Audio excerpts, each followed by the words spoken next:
Hi everyone, welcome back. Where we left off, we just finished chapter 38, and at the end of chapter 38, Bright Bill just found a new friend whose name is Chit Chat, and Chit Chat is aptly named because he's a very chatty squirrel. So let's pick it up with chapter 39. Chapter 39 is called The First Flight. Bright Bill had spent his entire life by the pond, and he was becoming very curious about what lay beyond his neighborhood. So one day his mother said to him, "Let us go for a walk, and I will show you more water than you can possibly imagine." Roz placed the gosling on her flat shoulder, and the two of them set off across the island. They marched out of the forest, crossed the great meadow, and climbed uphill until they were at the top of the island's western ridge. Before them was a grassy slope that descended all the way to the dark, choppy waves that surrounded the island. "That is a lot of water," said the wide-eyed gosling. "I'm a good swimmer, but I'm not good enough to swim across that pond." "That is not a pond," said the robot. "That is an ocean. I doubt if any bird could swim across an ocean." Waves rolled in from the horizon. Seagulls circled above the shore. A steady breeze blew up the slope. Bright Bill's yellow fluff had recently changed over to a coat of silky brown feathers, and he spread his feathery wings into the breeze. "Mama, look!" For the briefest of moments, the wind lifted Bright Bill off the ground, but he quickly tipped backward and thumped into the soft grass. "I was flying!" he squeaked. "That was not flying," said Roz, looking back at her upside-down son.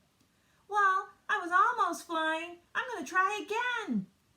"I have observed many birds in flight," said Roz. "Sometimes they flap their wings quickly, and other times they fly without flapping at all. They spread their wings and soar on the wind." "So I was soaring?" said Bright Bill. "Almost. Look there. Look at the soaring seagull. It seems like she is not doing anything, but if you look closer, you will notice that she is making small adjustments with her wings and tail. I think you should try adjusting your wings in the wind like her." Bright Bill hopped onto a rock and opened his wings wide. "The wind is pushing me backward." "Change the angle of your wings," said his mother. "Let us see what happens when they slice through the air." Bright Bill slowly angled his wings downward. The more he turned them, the less the wind pushed him backward. And just as his wings leveled off, "Mama, look!" he squeaked as his feet left the ground. "I'm soaring! I'm soaring!" He hovered there for a second, rising a little higher than before, and then he sailed backward into the soft grass again. The gosling kept hopping onto the rock and kept riding the wind and kept tumbling into the grass until he started to find his wings. With each attempt, he floated a little brighter and a little longer, and finally Bright Bill really did soar. He lifted high into the air and hung there floating. He turned his wings down and felt himself drop. He wiggled his tail feathers and felt himself veering back and forth. "I'm a natural!" he squeaked. "You are doing very well," said Roz, "but you need to keep practicing." And so they spent the afternoon practicing up on the ridge. Once Bright Bill was comfortable soaring, he tried flapping his wings. He flapped high into the air. He flapped in straight lines. He flapped around and around in circles. A big smile appeared on the gosling's face. Clearly, Bright Bill was designed to fly. "I'm flying, Mama! I'm really flying!" And here's a picture. You can see, there's Bright Bill. There's Roz watching, so proud, such a proud mama.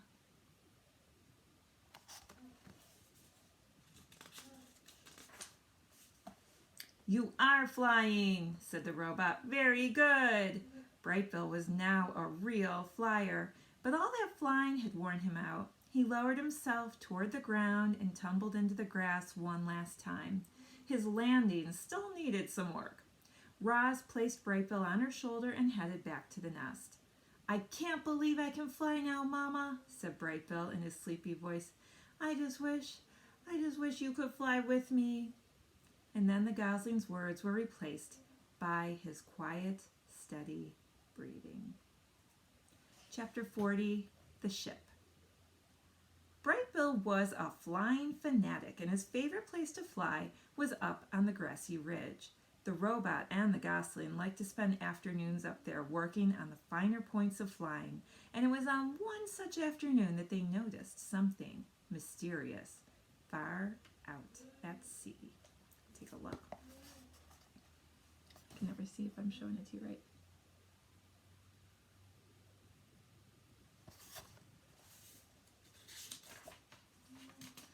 Bright Bill spiraled down to his mother, flopped onto the grass, and pointed to the horizon. "Mama, what is that thing?" Roz's computer brain found the right word. "That is a ship." "What's a ship?" "A ship is a very large vessel used for ocean transport." Bright Bill's face scrunched up with confusion. "Used by who?" "I do not know." It was the first ship either of them had ever laid eyes on. From the distance, it looked as though it were moving slowly, but it was actually racing through the waves. From that distance, it looked as though it were small, but it was actually one of the largest ships ever built. The robot and the gosling watched it crawl across the ocean until it finally disappeared to the south. Where had the ship come from? Where was it going? Who was on board? Roz and Bright Bill had many questions, but no answers. Chapter 41, The Summer. On clear summer days, Roz and Bright Bill and Chit Chat liked to go exploring.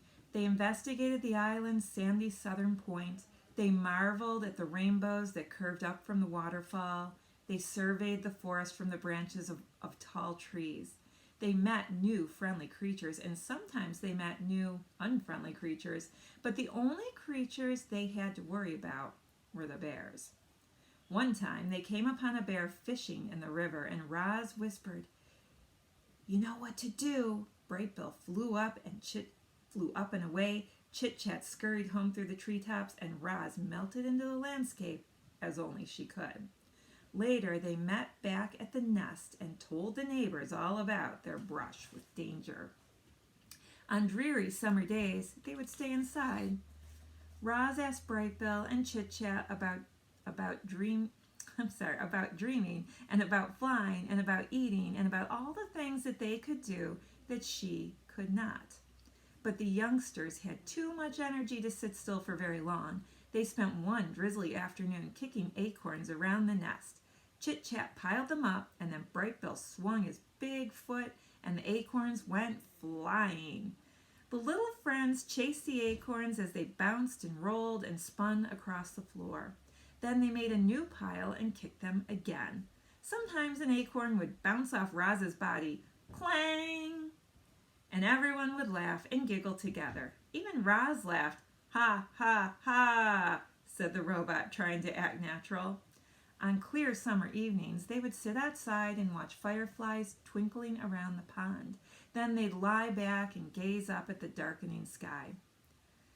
"That big circle is the moon," said Chit Chat, "and those little lights are called stars. And one time I tried to count them all, but I can only count to 10, so I just kept counting to 10 over and over, and I have no idea how many stars are out there, but I know it's more than 10. "They are not called stars," said Roz. "Some of them are planets. Or they are not all stars. Some of them are planets." "What's a planet?" said Chit Chat. "A planet is a celestial body orbiting a star." "What does celestial mean?" "Celestial means something that is in outer space." "What's outer space?" "Outer space is the universe outside the atmosphere of our planet." "What's the universe?" "The universe is everything and everywhere." "Oh, so the universe is our island?"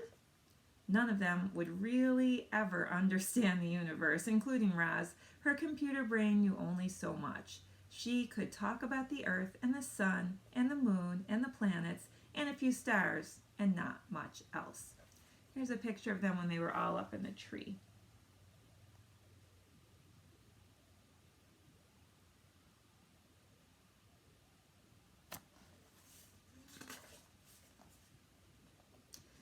The The night sky was full of streaking, shimmering, and blinking lights that she simply couldn't identify.